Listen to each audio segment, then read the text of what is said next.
Maths teachers, science teachers எங்களுடைய பிடி பீரியடை கடன் வாங்கி பாடம் நடத்துவதை அறவே தவிர்த்திட வேண்டும் என்று ஒரு விளையாட்டுத்துறை அமைச்சராக, விளையாட்டு வீரர்கள் சார்பாக, ஸ்டூடெண்ட் சார்பாக மீண்டும் என்னுடைய கோரிக்கையை நான் வைக்கின்றேன். நேற்றுக்கு 2 நாட்களாக விருதுநகர், மதுரையில் பல்வேறு அரசு நிகழ்ச்சிகள், கட்சி நிகழ்ச்சியெல்லாம் கலந்து கொண்டு நேற்று நள்ளிரவு மதுரையிலிருந்து விமானம் மூலமாக சென்னைக்கு திரும்பி வந்து கொண்டிருந்தேன்.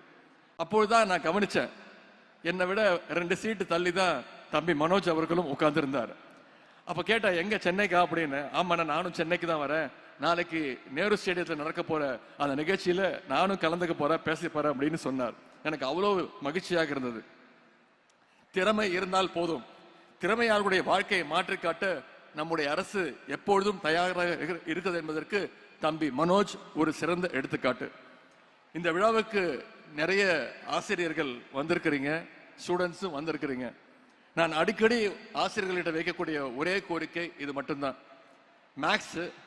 மேக்ஸ் டீச்சர்ஸ், சயின்ஸ் டீச்சர்ஸ் எங்களுடைய பிடி பீரியடை கடன் வாங்கி பாடம் நடத்துவதை அறவே தவிர்த்திட வேண்டும் என்று ஒரு விளையாட்டுத்துறை அமைச்சராக, விளையாட்டு வீரர்கள் சார்பாக, ஸ்டூடெண்ட் சார்பாக மீண்டும் என்னுடைய கோரிக்கையை நான் வைக்கின்றேன்.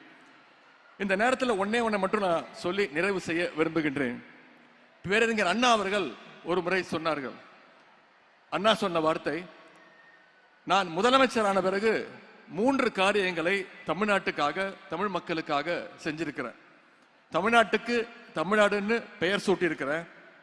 தமிழ்நாட்டில் ஹிந்திக்கு இடம் இல்லை, இருமொழி கொள்கை மட்டும்தான் அப்படின்னு சட்டம் ஏற்றிருக்கிறேன்.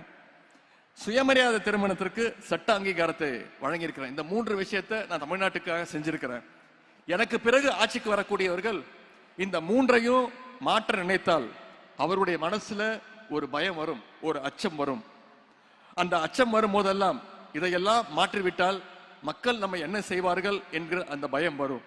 அந்த அச்சம் எதிரிகளை எவ்வளவு நாளைக்கு ஆட்டுகிறதோ அது வரைக்கும் தமிழ்நாட்டுடைய முதலமைச்சர் இந்த அண்ணாதுரை தான் என்று பேரறிஞர் அண்ணா அவர்கள் சொன்னார்கள். அதையே நான் இப்பொழுது கொஞ்சம் மாற்றி சொல்ல விரும்புகின்றேன். காலை உணவு திட்டம், புதுமை பெண் திட்டம், தமிழ் புதல்வன் திட்டம், நான் முதல்வன் போன்ற திட்டங்களை எல்லாம் நம்முடைய முதலமைச்சர் அவர்கள், நம்முடைய திராவிட மாடல் அரசு இன்னைக்கு வழங்கியிருக்கின்றது. இந்த திட்டங்களை எல்லாம் யாராவது ஒரு நாள் என்னைக்காவது மாற்றி விடலாம் என்று யாராவது நினைத்தால் கூட அவங்களுடைய மனசுலையும் நிச்சயம் ஒரு பயம் வரும். அந்த பயம் இருக்கிற வரைக்கும் இந்த தமிழ்நாட்டை ஆளுகின்ற போறவர் நம்முடைய முதலமைச்சர் திரு முத்துவேல் கருணாநிதி ஸ்டாலின் தான் என்றுதான் பொருள். இன்றைக்கு தமிழ் புதல்வன், புதுமை பெண் திட்டங்கள் மூலம் இந்த கல்வி ஆண்டிற்கான ஊக்கத்தொகை பெற்றுள்ள அத்தனை மாணவ செல்வங்களுக்கும் என்னுடைய வாழ்த்துக்களை நான் தெரிவித்துக் கொள்கின்றேன். இங்க இருக்கக்கூடிய மாணவர்கள் கல்வியில் சிறந்த தமிழ்நாட்டை இன்னும் பல உயரங்களுக்கு எடுத்து சென்று நம்முடைய மாநிலத்துடைய பெருமையும் இந்திய ஒன்றியத்துடைய பெருமையும் உலகிற்கு பறைசாற்றுவோம் என்று கூறிக்கொண்டு இந்த வாய்ப்புக்கு நன்றி கூறி விடைபெறுகின்றேன். நன்றி, வணக்கம்.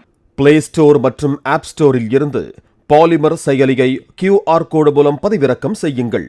செய்திகளை உடனுக்குடன் பெறுங்கள்.